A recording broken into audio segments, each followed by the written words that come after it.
Sir ഇതൊക്കെ എങ്ങനെയാ മനസ്സിലാക്കണമെന്ന് എനിക്കറിയില്ല. എനിക്ക് എല്ലാം ഒരു അതിശയം പോലെ തോന്നുന്നത്. എനിക്ക് വ്യക്തമായിട്ട് ചില കാര്യങ്ങളോട് കറക്റ്റ് ആയിട്ടുള്ള ഒരു ആദർശം ഉണ്ടായിരുന്നു. ആ ആദർശം ഒരു ധർമ്മബോധം കൂടിയാണ്.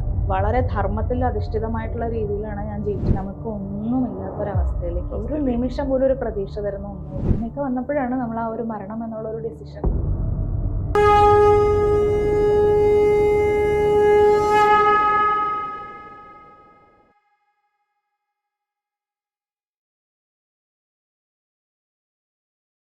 മഹാപുരുഷാണ്. നമസ്കാരം സർ. അപ്പോൾ 9ാം ക്ലാസ്സിൽ ഗുരുവായൂരെത്തുന്നു.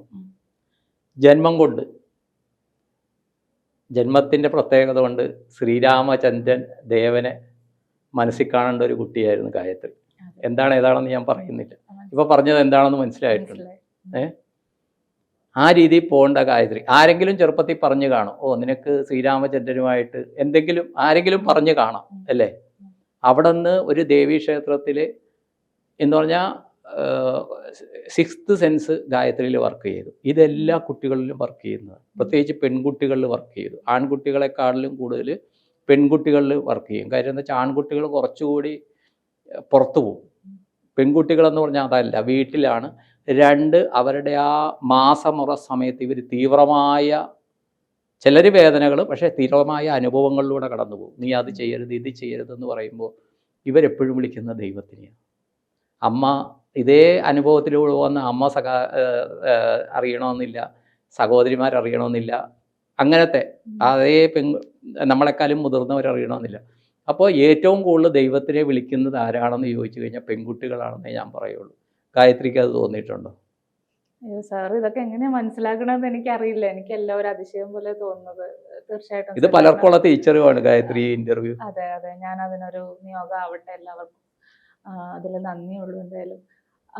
സാർ, അത് എനിക്ക് പീരിയഡ്സ് ആയ 2ാമത്തെ മാസം തൊട്ടിട്ട് എൻ്റെ ഡെലിവറി വരെ, അതായത് പ്രഗ്നൻസി വരെ ഉള്ള മാസമുറ വരെ ആർക്കും കണ്ടാൽ സഹിക്കാൻ പറ്റില്ല.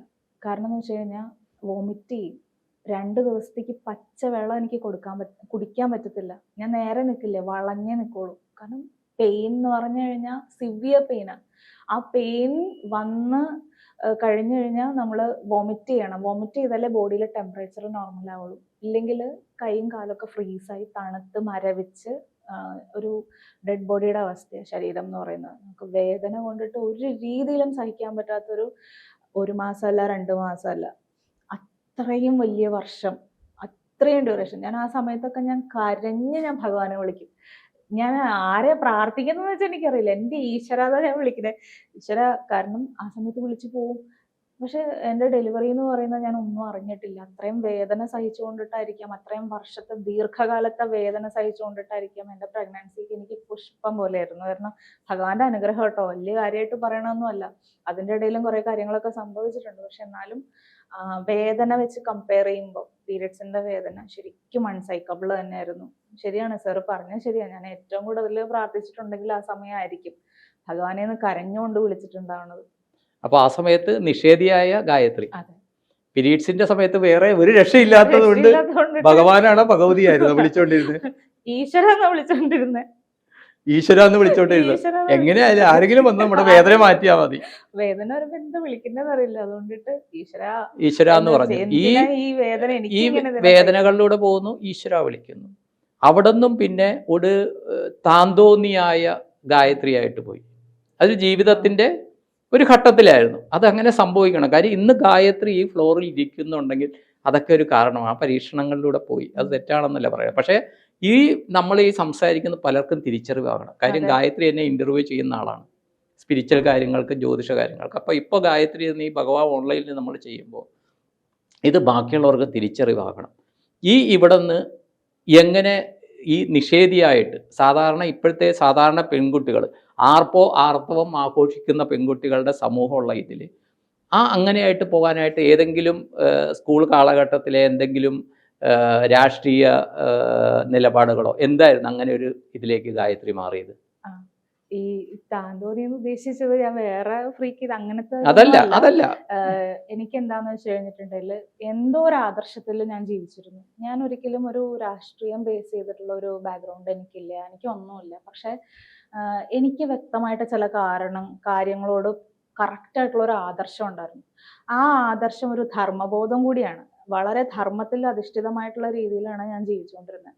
ഇപ്പോൾ കോളേജുകളിലൊക്കെ ചെന്ന് കഴിഞ്ഞാലും എക്സ്ട്രാ പെർഫെക്റ്റ് എന്നൊക്കെ പറഞ്ഞിട്ട് കുട്ടികൾ ബോർഡിലൊക്കെ എഴുതി വെച്ചിട്ട് പോകും. കാരണം ഞാൻ എന്തോ ഭയങ്കര ഒരു അഹങ്കാരം തലയുടെ ഉള്ളിലുണ്ട്. പിന്നെ സംസാരിക്കുമ്പോഴാണെങ്കിലും എൻ്റെ മുമ്പിൽ ആരും തെറ്റ് ചെയ്യാൻ പാടില്ല. അതൊരു അജ്ഞതയാണ് സർ. ജീവിതത്തിൽ സംഭവിക്കേണ്ടതൊക്കെ ജീവിതത്തിൽ സംഭവിക്കണം. പക്ഷെ എൻ്റെ കർക്കശ സ്വഭാവം ഉണ്ട് എനിക്ക്. ഒരു ആർമി ചിട്ട എന്നൊക്കെ പറയണ പോലെ എൻ്റെ ചിട്ടകൾ അങ്ങോട്ടും പക്ഷേ കുടുംബത്തിലെ ആരും പട്ടാളക്കാരില്ല, ഇല്ല, പോലീസിലും ഇല്ല, ഒന്നുമില്ല. പക്ഷെ എന്തൊക്കെയോ ആദർശങ്ങൾ നിറഞ്ഞൊരു ജീവിതമായിരുന്നു അത്. മറ്റുള്ളവര് പെർഫെക്റ്റ് ആയിരിക്കണം എന്നുള്ളൊരു കണ്ടീഷനിങ് ആയിട്ടുള്ള ഒരു ക്യാരക്ടറായിരുന്നു. അത് ആർക്കും ഡൈജസ്റ്റ് ചെയ്യാൻ പറ്റില്ല, ഉൾക്കൊള്ളാൻ പറ്റില്ല. കലാലയ ജീവിതമാണ്, പലർക്കും പ്രേമം ഉണ്ടാവും, അതേപോലെ അങ്ങനെയുള്ള കാര്യങ്ങളൊക്കെ ഉണ്ടാവും.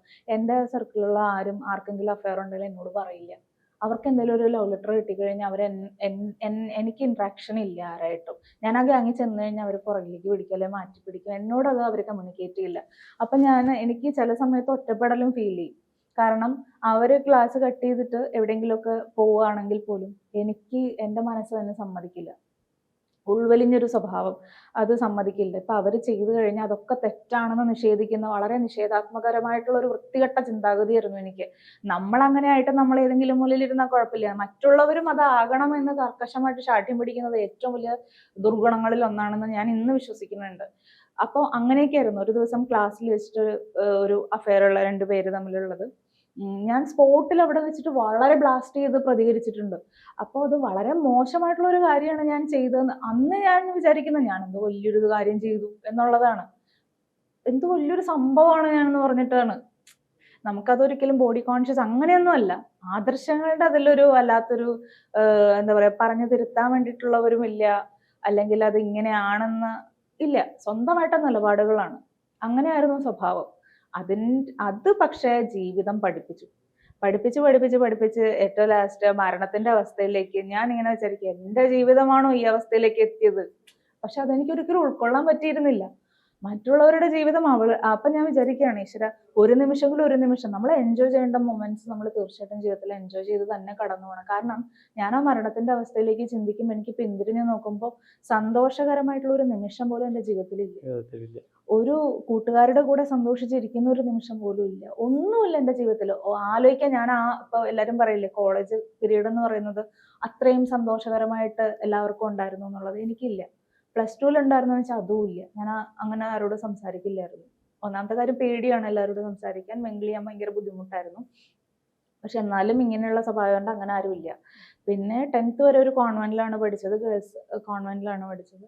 അവിടെയും അനുഭവങ്ങൾ, നല്ല നല്ല കൂട്ടുകാരുടെ കൂടെയുള്ള എൻജോയ് ചെയ്തിട്ടുള്ള മൊമെന്റ്സ് ആണെന്ന് വെച്ചാൽ ഇല്ല.